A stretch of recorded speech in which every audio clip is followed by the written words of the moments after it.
Aleluia. Obrigado, louvor. Vocês são top demais. Aleluia. Obrigado, Pai. Obrigado por essa presença. Oh, glória a Deus. É nessa presença que a gente se sente confortável, é nessa presença que a gente é amado, né? Por isso que não dá nem vontade de parar. Eu tenho um certo no meu coração que, à medida que a gente adora a Deus, vem sendo derramado intensidade no nosso coração, sabe? Por isso que quando eu estou no louvor para parar é difícil. Mas, amém, queridos. Eu queria conversar com vocês nessa manhã, algo que Deus colocou em meu coração. Quem tiver com sua Bíblia aí, quiser abrir, está lá em Lucas, capítulo 13, a partir do versículo 6. Lucas 13, a partir do versículo 6. E o tema dessa ministração é: escave para que deem frutos. Aleluia. E diz assim: então Jesus proferiu a seguinte parábola. Certo homem tinha uma figueira plantada na sua vinha, e vindo procurar fruto nela, não achou. Pelo que disse ao viticultor: há 3 anos venho procurar fruto nessa figueira e não acho. Podes cortá-la. Para que está ela ainda ocupando inutilmente a terra? Ele, porém, respondeu: Senhor, deixa ainda este ano, até que eu escave ao redor dela e ponha estrume.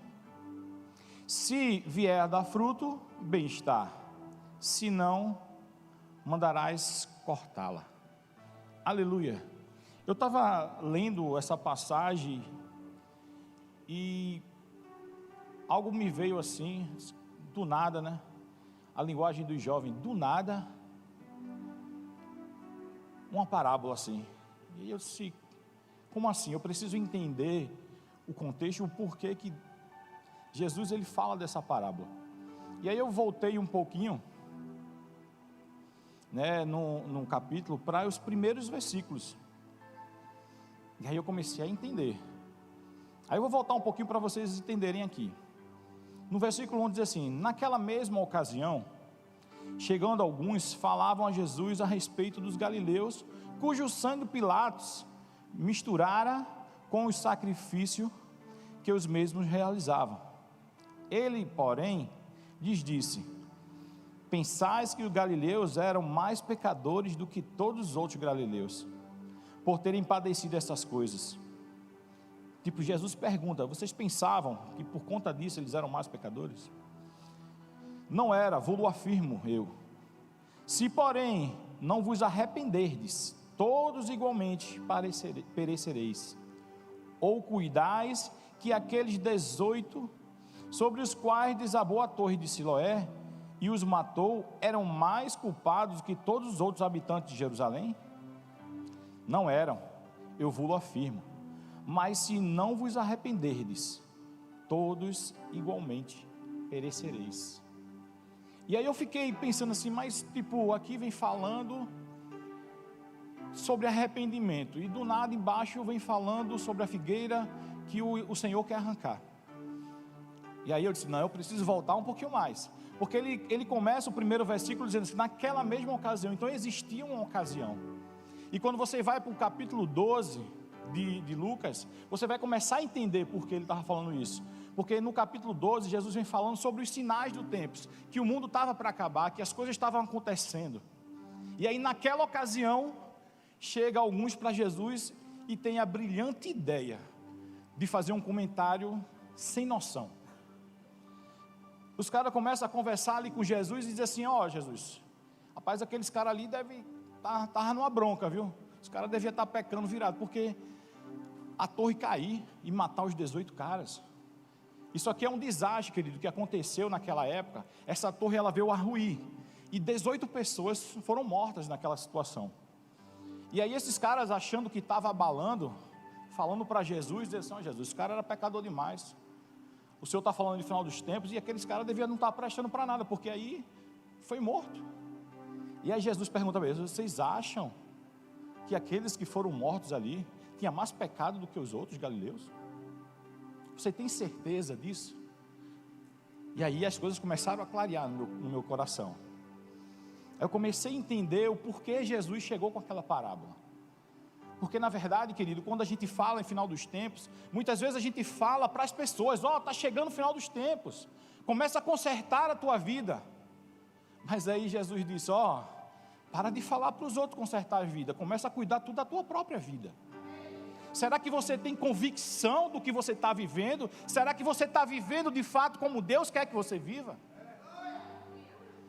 E aí Jesus começou a falar algo no meu coração, eu disse: meu Deus.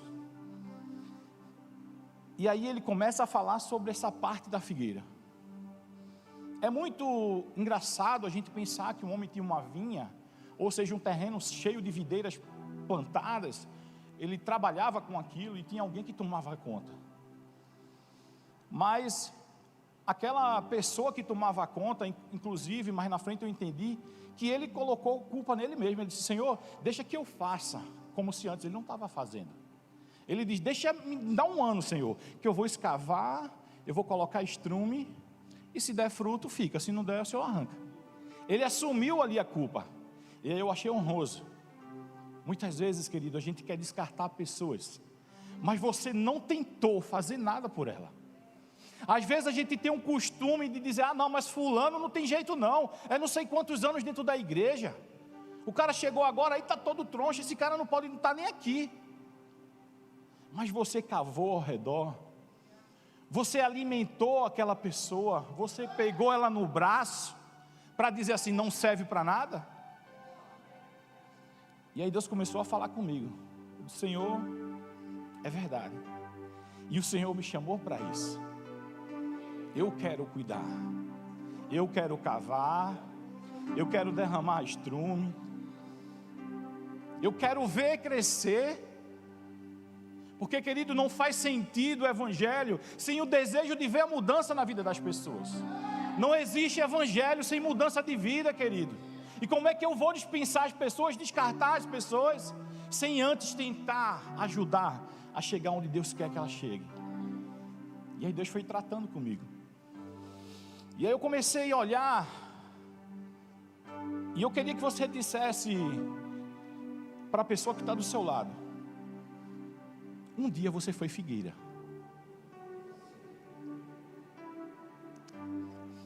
Porque, queridos, quando a gente aceitou a Jesus Cristo, a gente era figueira.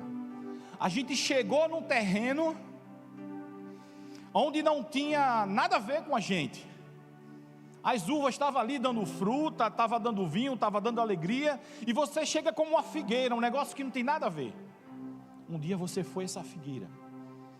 Mas glória a Deus, que Deus levantou viticultores para escavar ao redor da tua vida, começou a te alimentar e começou a aguar a tua vida. E tem uma coisa engraçada, eu fui ler sobre a questão do plantar a figueira, e tem um textinho que eu achei super interessante. Eu vou ler aqui para vocês.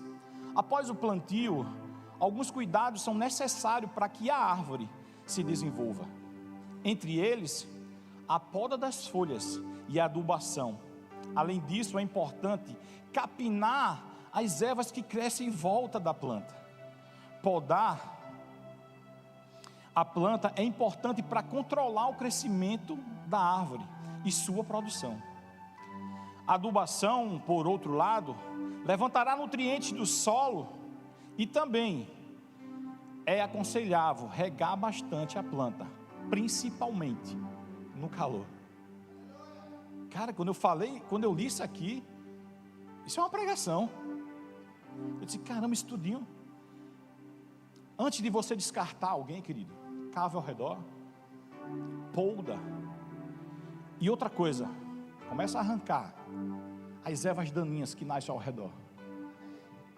Porque quando alguém é plantado em algum lugar, e eu posso dizer para você especificamente, quando é plantado em Jesus, ervas começam a levantar ao redor, para querer tirar o foco, para querer ofuscar o crescimento dela.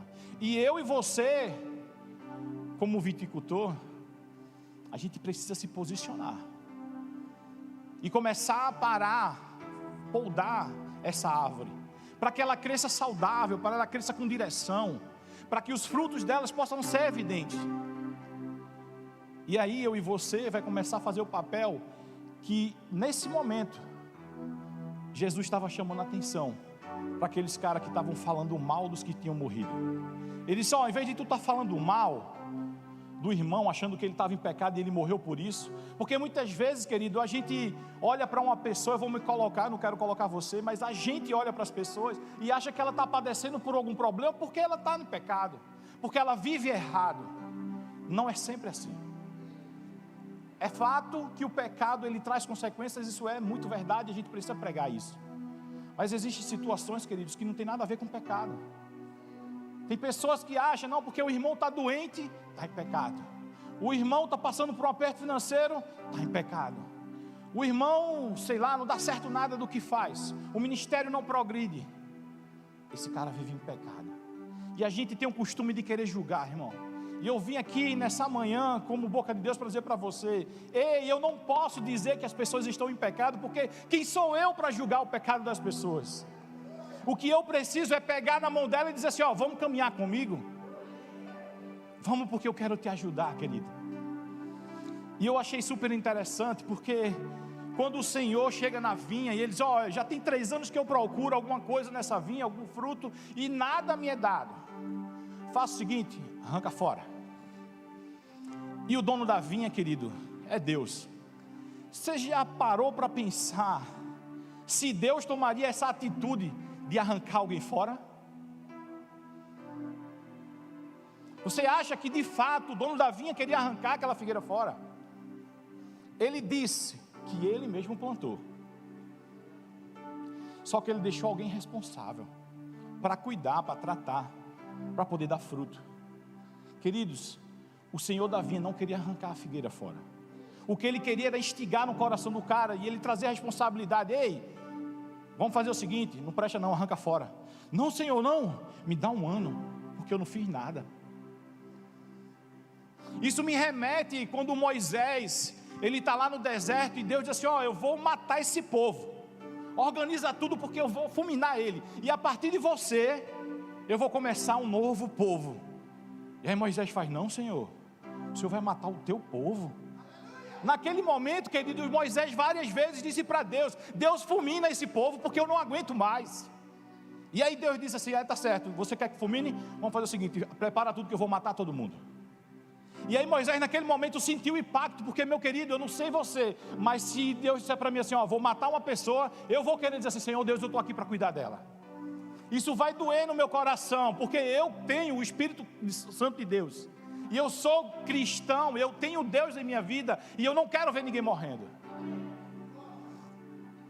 Então a gente precisa entender, naquele momento Deus não estava querendo fulminar o povo, querido. O povo que estava no deserto, o desejo dele era que Moisés entrasse na cabeça dele: ei menino, para de estar julgando o povo, mas cuida melhor deles. E Deus está dizendo para mim e para você nessa manhã: para de falar do povo, mas cuida melhor dele.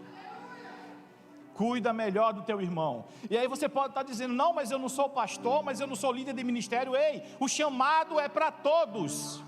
Você tem a obrigação como cristão de se posicionar na vontade de Deus, e a vontade de Deus é que todos sejam salvos e cheguem ao pleno conhecimento da verdade. E às vezes a gente julga as pessoas, a gente se acha numa capacidade extrema de dizer: não, mas fulano não tem jeito, eu já tentei. Irmão, todo mundo tem jeito, porque existe o poder de Deus. Antes de você desistir de alguém, tenta, investe tempo, fala com essa pessoa, conversa com ela, entende ela, o que é que ela está passando. Mas não descarta, meu irmão, porque isso não é a vontade de Deus. Deus, Ele não quer nunca descartar ninguém. Aleluia. Aleluia. Você já parou para pensar nisso? Rapaz, que loucura, o dono da vinha planta alguém e de repente ele quer tirar? Não faz sentido, irmão. Aquele que te plantou aqui, ele quer te ver dando fruto. E muitas vezes, como fala, né, nesse textinho que eu li, a figueira, ela precisa do tratamento principalmente no calor. Ela precisa ser regada. Queridos, quantas coisas, quantas pressões as pessoas têm vivido. A nossa sociedade, ela é cruel. A sociedade exige. A sociedade te chama para você ter coisas, para que você seja alguém, para você que seja algo, para que você tenha títulos. E essas pressões, muitas vezes as pessoas não aguentam. Quantas pessoas a gente tem visto cometendo suicídio, se matando, né, se drogando, porque a droga, querido, a bebida, qualquer que seja a situação que essa pessoa busca, para ela é um refúgio. Mas você foi plantado como vinha, você foi plantado para ser refúgio, você foi plantado para ser alguém que vai ajudar, que vai levantar pessoas, que vai trazê-la para junto e dizer: ei, eu estou contigo, querido, você não vai perecer. Existe alguém que se preocupa com você. Aleluia. E meu irmão, quando você olha para esse capítulo todo, 13 de Lucas, Jesus começa a falar muita coisa sobre cuidar. Logo em seguida, ele fala no versículo 10 em diante, ele diz assim: ora, ensinava Jesus no sábado, numa das sinagogas, e veio ali uma mulher possessa de espírito de enfermidade, havia já 18 anos, andava encurvada, sem de modo algum poder endireitar-se. Vendo-a, Jesus chamou-a e disse-lhe: mulher, está livre da tua enfermidade. E impondo-lhes as mãos, ela imediatamente se endireitou e dava glórias a Deus. O chefe da sinagoga, indignado de ver que Jesus curava no sábado, disse à multidão: 6 dias há em que se deve trabalhar. Vinde, pois, nesses dias para serdes curados, e não no sábado. Disse-lhe, porém, o Senhor: hipócritas. Aleluia, aleluia. Queridos, sabe o que eu acho excepcional? É que nas vezes que Jesus desce a lenha, Ele nunca fala isso para uma pessoa que não conhece, uma pessoa que não é nova criatura. Ele sempre fala para a igreja. E sinceramente, rapaz, eu ia ficar muito sentido em que Jesus olhasse para mim e dissesse assim: Ricardo, seu hipócrita, você prega coisas que você não vive, você coloca peso nas pessoas que você mesmo não carrega. Meu irmão, eu não quero escutar isso de Jesus. O que eu quero escutar dele é dizer assim: servo bom e fiel, tu foste fiel no pouco, no muito eu te colocarei, entra para o gozo do teu Senhor. Meu irmão, é muito forte a gente olhar essa religiosidade que infelizmente ainda hoje existe. A mulher passou 18 anos aprisionada por uma situação, por um demônio que deixava encurvada, que deixava ela toda torta. E às vezes chega alguém na igreja e quer desenvolver, e a gente fala assim: mas essa pessoa está toda troncha e está dentro da igreja. Irmão, igreja é lugar de conserto. Se a pessoa está troncha e ela está na igreja, ela está no melhor lugar que ela podia estar. Pior é se ela fosse para o mundo, porque lá ninguém endireita não, lá acaba de tronchar o resto. Então quando você se deparar com uma situação, uma pessoa, até mesmo, são coisas que a gente não quer encontrar, mas dentro de um ministério trabalhando contigo, Aí tu vai dizer assim, mas essa pessoa ainda é troncha, não era nem para estar trabalhando. Aí eu olho para a pessoa e digo assim, sim, juiz, dá a sentença dele, porque você pode, não é assim? Você foi chamado para ser juiz na terra, não foi assim? Não, meu irmão, a gente foi chamado para amar. O ministério que foi nos dado foi o da reconciliação, reconciliar o homem a Deus. Então como posso eu, cheio de mim mesmo, dizer, rapaz, esse cara está com a vida toda troncha?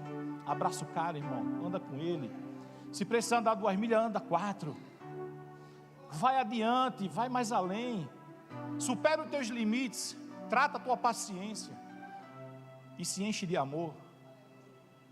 Porque esse foi o papel desenvolvido por Jesus. Quando ele disse aqui, hipócritas, cara, a mulher está sofrendo há 18 anos, e vocês vêm me falar de ser curado no sábado, pelo amor de Deus. Eu não sei como é que Jesus não botou a mão e tirou os demônios deles. Porque para mim, meu irmão, você vê uma situação dessa, a pessoa sendo liberta, glória a Deus, e adorando ao Senhor, e você diz, não era para ser curado hoje. Está repreendido, meu irmão. A gente precisa se posicionar naquilo que Deus quer que a gente se posicione. A gente precisa desenvolver, irmão, em amor, em se preocupar com as pessoas. E Deus tem incomodado nós como igreja. Esse filho é o tempo chegado. Não é o tempo de perder tempo com coisas que não valem a pena. É tempo de cuidar das pessoas. Existe tanta gente precisando ser cuidada. E eu vou te dizer uma notícia, pasme em você. Dentro da tua igreja, talvez tenha alguém do lado que está passando por uma barra tão grande. Porque quando Jesus falou aqui, a mulher tinha 18 anos que ia para a igreja, irmão. 18 anos. E aqueles religiosos do momento ali, ao invés de ajudar e procurar saber, ficou preocupado porque ela estava sendo curada no sábado. A religião, ela bota peso nas pessoas. Às vezes as pessoas adoecem dentro da religião. Lugar de cura, e a pessoa está ficando doente. Esse não é o nosso papel. A gente foi chamado por Deus para curar as pessoas. E imporão as mãos sobre os enfermos e eles serão curados. Esse é o meu e o teu chamado. Não é o chamado de apontar ninguém. Não aponta ninguém, irmão, porque quando a gente aponta, a gente é chamado de hipócrita. O apontar de dedo tira você do nível que Deus te colocou. Não aponta o dedo para ninguém, mas estende a mão para ele. E aí ele termina aqui: hipócritas, cada um de vós não desprende da manjedoura no sábado o boi e o seu jumento para levá-lo a beber? Por que motivo não se devia livrar deste cativeiro em dia de sábado esta mulher, esta filha de Abraão, a quem Satanás trazia presa há 18 anos? Tendo dito estas palavras, todos os seus adversários se envergonharam. Entretanto, o povo se alegrava por todos os gloriosos feitos que Jesus realizava. Aleluia, aleluia. Meu irmão, ao invés de a gente estar julgando, vamos fazer a vontade de Deus. Ao invés de você ficar preocupado com a vida do teu irmão, quando Jesus começou a discorrer lá no capítulo 12 sobre os sinais, ele bota claramente, irmão, para que a gente faça a autoavaliação. Se existe alguém que você vai avaliar em toda a sua vida, é você mesmo. Porque você não foi chamado para avaliar ninguém. Agora, é claro, se você anda com alguém e vê que essa pessoa está caminhando para um caminho de morte, puxa ela, não deixa ela embora. Porque as pessoas estão dizendo, cada um que se vire com seus problemas, eu já tenho o meu. Você parou já para pensar nisso, que a gente se torna alguém sem Deus quando a gente é cruel?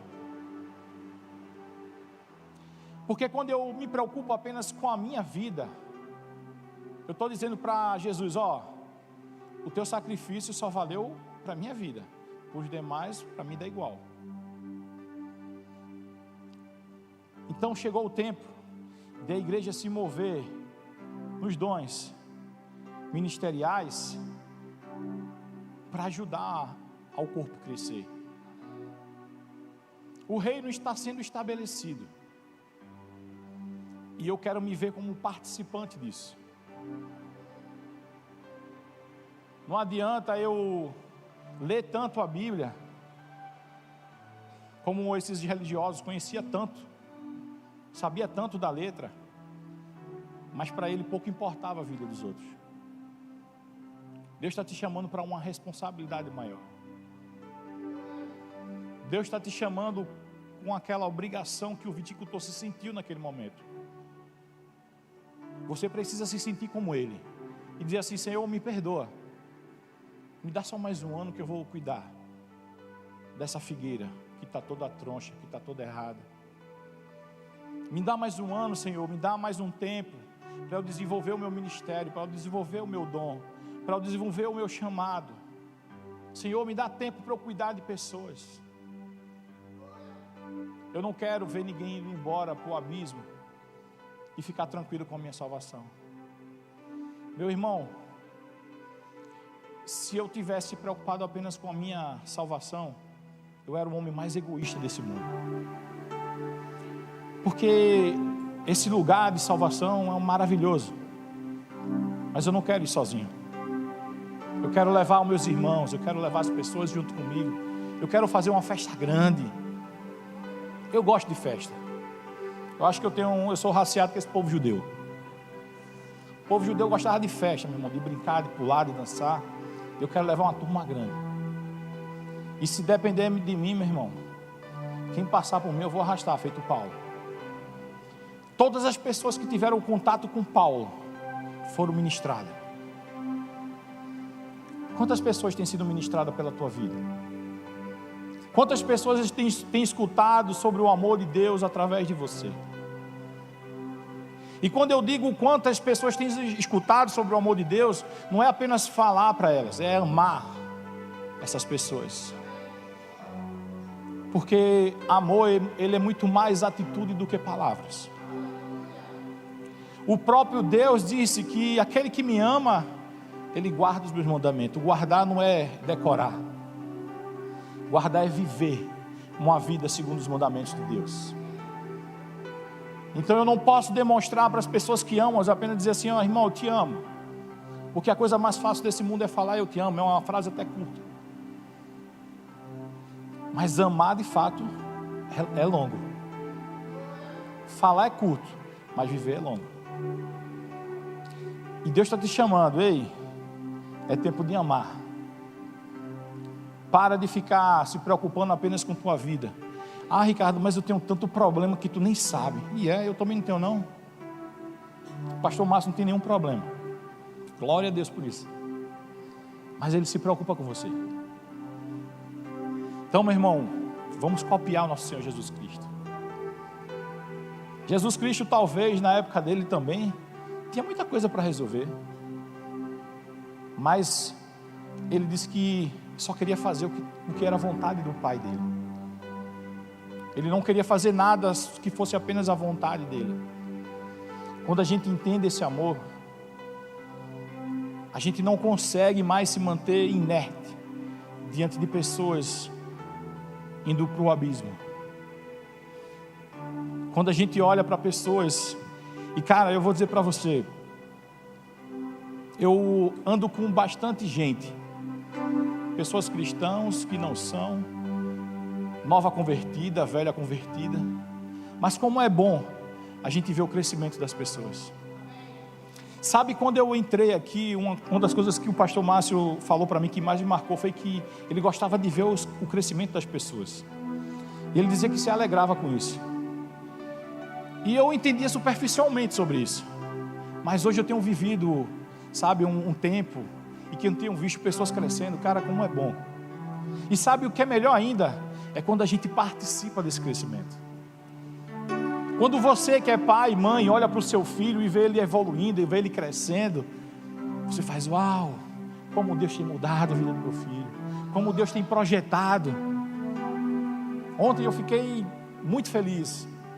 Antes de trabalhar, uma amiguinha da minha filha chegou na minha casa, e vai fazer uns 15 anos, e ela foi fazer um convite a Tarsila, disse assim: Tarsila, eu queria que você ministrasse no meu 15 anos. Cara, aquilo ali, meu Deus, isso me mata, velho. Se tem uma coisa que quebra o meu coração, é ver meus filhos crescer. Sabe, eu começo a dizer assim: meu Deus, é isso que eu preciso fazer, sabe? Essa é a minha missão como pai. Essa é a minha missão como pai. Quando eu converso com Tarsila e com o Ricardinho sobre o Evangelho, eu só digo uma coisa para eles. Eu digo: filho, filha, papai só quer ensinar uma coisa para vocês dois: seja apaixonado por Jesus, que Ele seja o centro da tua vida, que você vibre com as coisas do Senhor, que você se empolgue com as coisas de Deus. É isso que papai quer ensinar para vocês.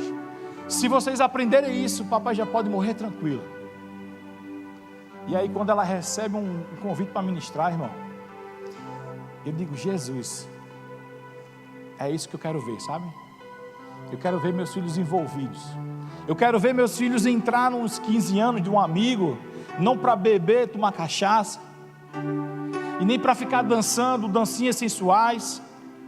Eu não quero ver meu filho e minha filha se envolvendo com as coisas do mundo. Porque se eu visse isso, de nada adiantaria qualquer ministério que eu desenvolvesse na vida. De que adiantaria eu pegar figueiras que não estão no meu terreno e adubar e fazer crescer e poldar, se eu não estou poldando aquelas que estão no meu terreno, na minha responsabilidade. Você precisa vibrar quando vê o reino de Deus crescendo nas pessoas. Você precisa vibrar quando você vê Deus trabalhando em alguém. Você precisa dar glórias a Deus. Queira isso para a tua casa, querido. Minha casa será chamada como casa de oração. Minha casa não será conhecida como casa de confusão, mas como casa de oração, casa onde o Senhor é glorificado e exaltado. É assim que a minha casa e a tua casa precisa ser conhecida. Mas só vai acontecer quando eu e você se posicionar como viticultor e fazer o que Deus mandou você fazer. Meu irmão, para de olhar para a vida dos outros. Tem tanto trabalho para você desenvolver. Meu irmão, eu tenho muita coisa para fazer, eu não tenho tempo para falar. Esses dias eu estava me pegando, meu Deus, tem tanta gente que eu preciso falar e acaba caindo no esquecimento, porque é muita gente. E eu louvo a Deus por isso. Sabe, é bom quando as pessoas olham para você e dizem assim: cara, eu preciso que você me ajude. Sabe, é bom quando as pessoas olham para a tua casa como uma referência. É bom quando as pessoas olham para você como um bom servo. É bom quando as pessoas olham para você e dizem assim: ei, eu vou pedir mais um ano a Deus também, para cuidar de alguém. Eu não vou descartar, porque você tem me inspirado. É isso que Deus tem para mim e para você. E eu queria ler o último trecho desse capítulo, que ele é muito rico. E são os últimos versículos. Lucas 13, do 32 ao 35. E eu queria chamar o grupo de música.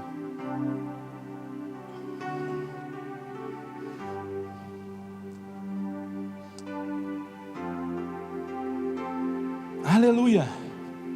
Obrigado, Pai. E a partir do versículo 32, diz assim: Jesus respondeu. Essa está na linguagem a mensagem. Amém, Davizinho? Vamos lá. Jesus respondeu: diga àquela raposa. E eu já paro por aqui.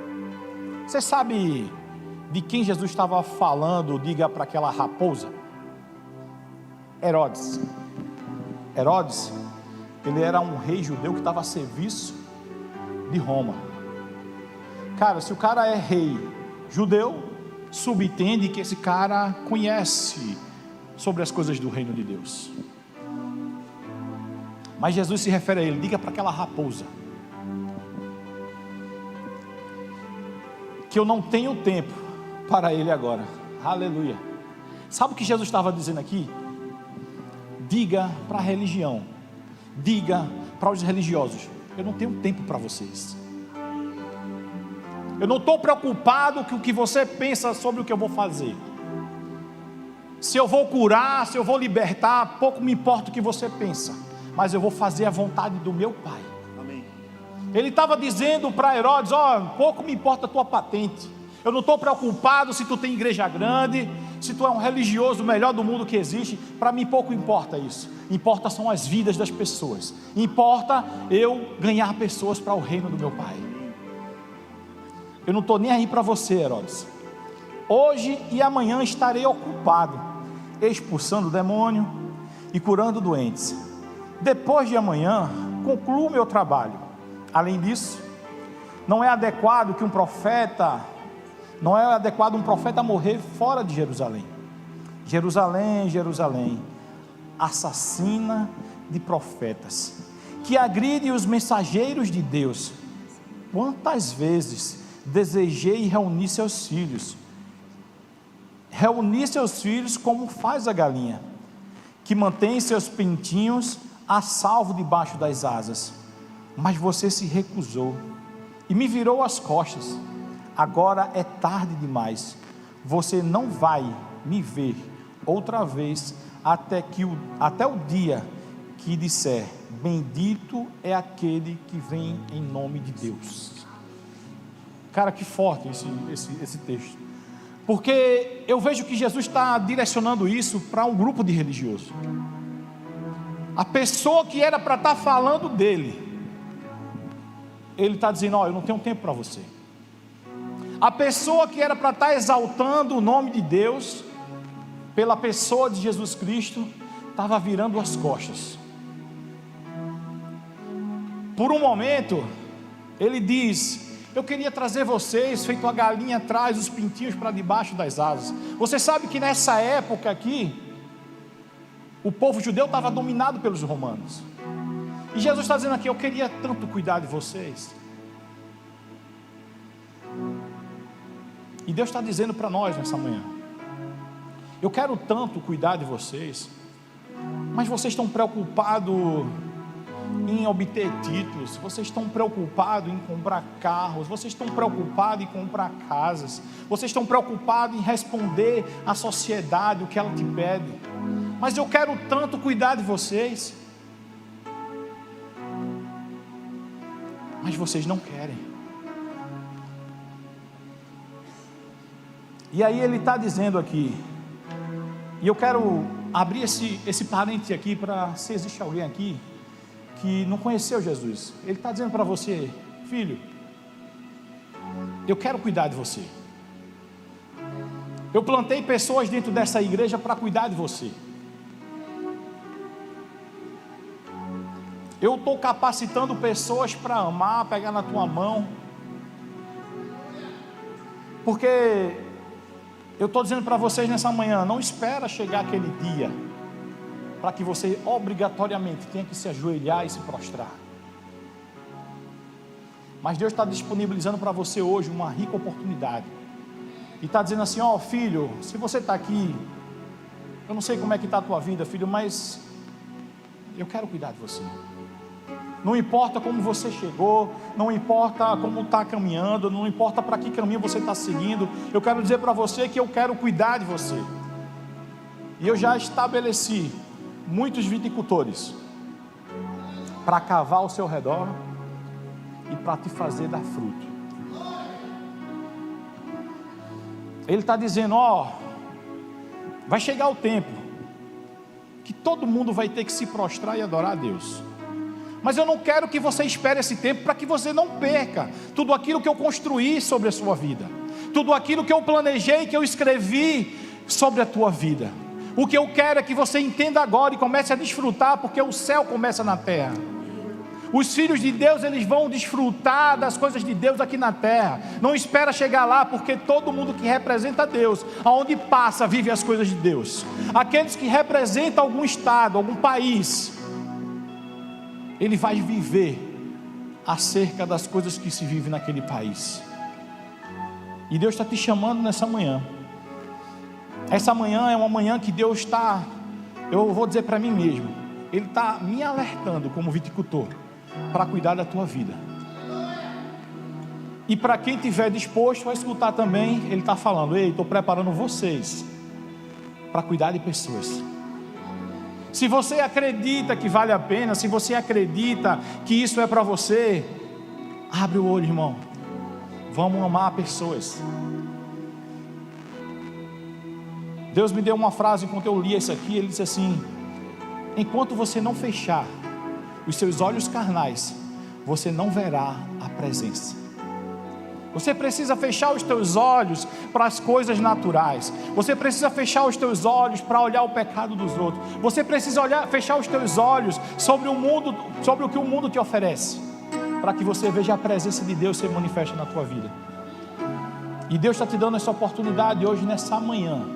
Existe alguém aqui que está feito essa figueira, precisando ser cuidada, que está aqui no nosso meio e quer fazer essa decisão, dizer assim: eu quero ser cuidado, eu quero ser plantado dentro dessa vinha e eu quero ser modificado sobre o meu fruto. Existe alguém nessa manhã que está querendo, está com esse desejo no coração de ser mudado por Deus, de ser cuidado por Ele? Meu irmão, vale a pena. Há um tempo atrás, eu era essa mesma figueira e eu nem queria ser plantado, porque eu olhava para a vinha e dizia assim: isso não tem nada comigo. Mas aí o viticultor me pegou, me colocou nesse terreno e tratou comigo e mostrou que valia a pena ser cuidado. Você está aqui nessa manhã e quer ser cuidado por Deus? Você quer dar aleluia, glória a Deus, aleluia, aleluia, obrigado Deus. Tem mais alguém aqui que quer ser cuidado por Deus? Ele está dizendo aqui, aleluia, glória a Deus. Ele está aqui de braços abertos. Ele está dizendo: ó filho, eu estou aqui para cuidar de você. Não importa o que as pessoas vão falar sobre você, não importa o que tua família vai dizer sobre você, não importa o que a sociedade vai dizer sobre você. Eu sou teu pai e eu quero cuidar de você. Você está aqui? Você quer dar esse passo para o Senhor? Tem mais alguém? Aleluia, aleluia, glória a Deus, queridos.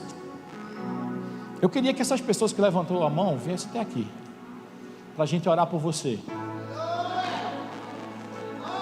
Glória a Deus.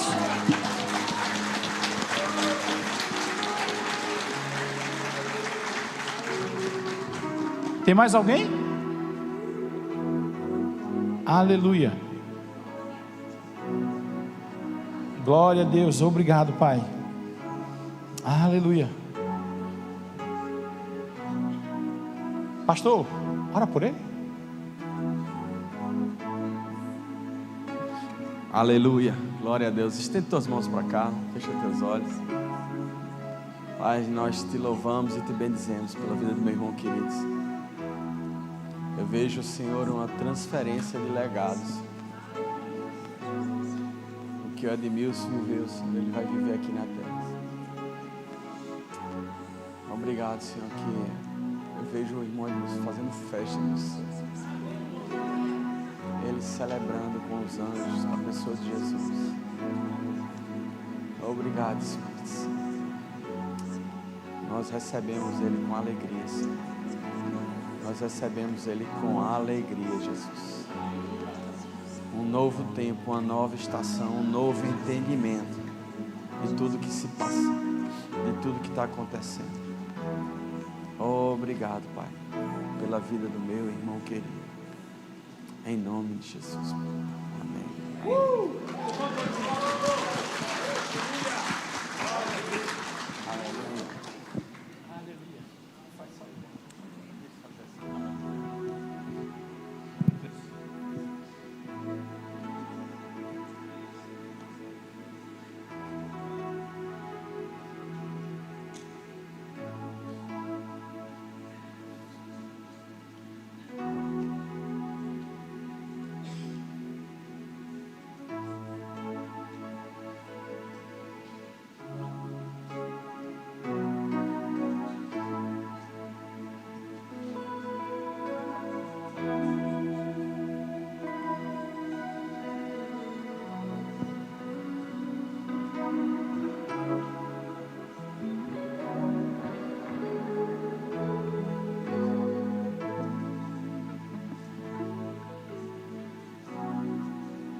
Bem, queridos, vamos fazer a nossa ceia? Aleluia.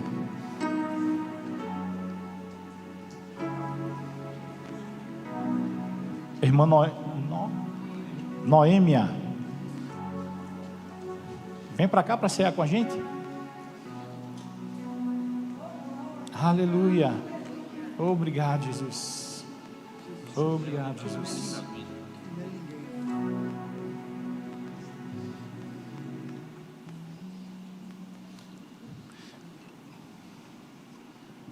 Aleluia. Queridos, evangelho sem mudança de vida não existe. Essa é a vontade de Deus, que todos sejam salvos, que chegue ao pleno conhecimento da verdade. A Bíblia diz que nesse momento está tendo uma grande festa no céu. Aleluia. Obrigado, Pai. Obrigado, Senhor.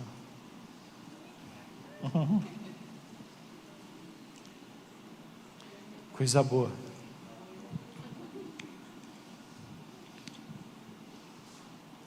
Amém, queridos? Vamos cear juntos. E o nosso Senhor Jesus Cristo, na noite que foi traído, Ele tomou o pão, ergueu ao céu e disse: esse é o meu corpo, que darei por vós. Fazei isso em memória de mim. Amém? Vamos.